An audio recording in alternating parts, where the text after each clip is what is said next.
Hi everyone, my name is Mary Jo Ziegler and I'm the Senior Director of CESA 2's Curriculum and Coaching Center of Excellence. I wanted to reach out to district leaders, specifically ESEA and IDEA leaders, to make sure you're informed of an exciting opportunity we have here at CESA 2 called the Continuous Improvement Network Series. Day 1 will be on October 28th.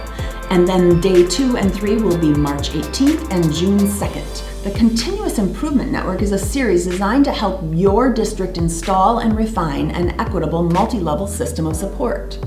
Your district leadership team will learn all about the state's continuous improvement process, implementation science, and effective instructional practices. Through this workshop, you will learn how to build a system that leads to successful student outcomes. Even better, you'll have opportunities to network with other CESA 2 district leaders, share strategies, and learn together. Sign up for one or more of these sessions today and let's build a more equitable Wisconsin together.